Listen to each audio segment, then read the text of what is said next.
Hello, I'm Emily Hawthorne, a Middle East and North Africa analyst at Stratfor, a RANE company. This podcast is brought to you by Stratfor Worldview, RANE's premier digital publication for objective geopolitical intelligence and analyses. Sign up for the free Stratfor newsletter at worldview.stratfor.com.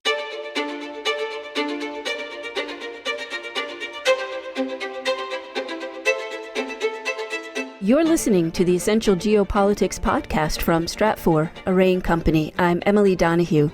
In February, Brazilian President Jair Bolsonaro announced that he would seek to replace the CEO of state-owned petroleum company Petrobras. This is part of a larger, seemingly contradictory series of changes on the horizon for Brazil's energy sector.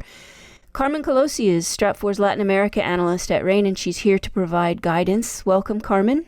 Thank you. So happy to be here. Carmen, why did Bolsonaro announce these changes? So the decision was made due to rising domestic pressure, mainly from the country's powerful truckers' unions, to lower the price of gas and diesel. You see, as the international price of oil has risen, so have domestic prices, to the chagrin of Brazilians' truck drivers. The new Petrobras CEO, who is a former defense minister, Joaquim Silva e Luna, is proposing to fix domestic oil prices while letting the international prices for exports fluctuate as normal.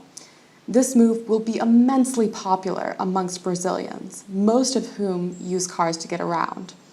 With Bolsonaro up for election in 2022, this may be a play to garner domestic political support.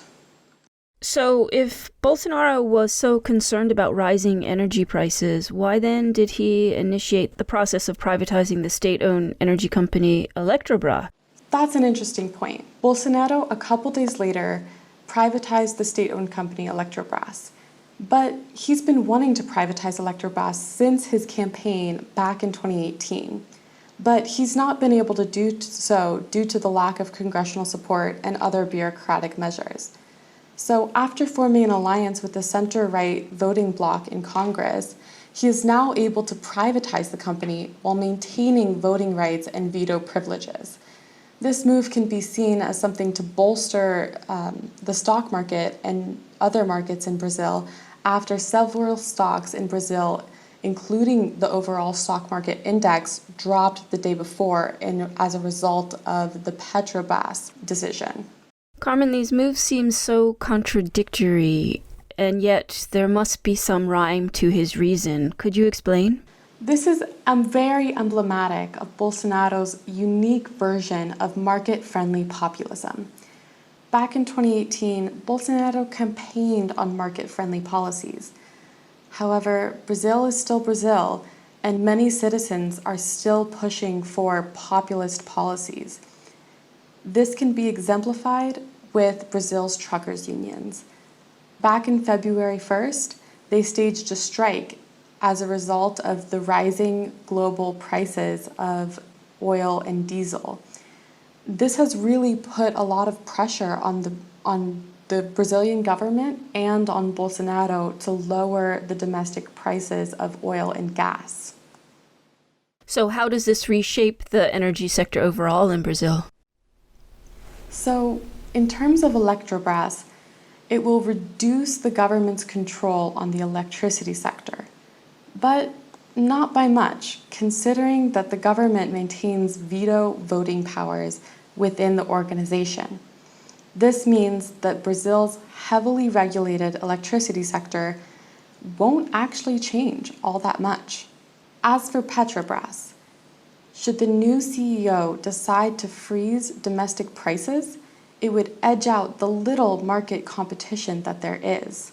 It also would force the government to make up for lost revenue. Now, the government hasn't exactly announced how it's going to do that. It may have implications beyond the energy sector itself. I'm talking specifically about the depreciation of the Brazilian currency, the real. Back in 2011, former President Dilma Rousseff successfully artificially fixed petroleum prices. However, when the government was unable to continue subsidizing those prices, inflation eventually skyrocketed. which was not great for the Brazilian economy, but also caused Petrobras to lose $40 billion in 3 years. Carmen Colosi is Stratfor Latin America analyst at RANE. You can stay up to date on the geopolitics of energy with Stratfor Worldview. Sign up for our free newsletter. Details are at worldview.stratfor.com. That's worldview.stratfor.com. I'm Emily Donahue. Thanks for listening.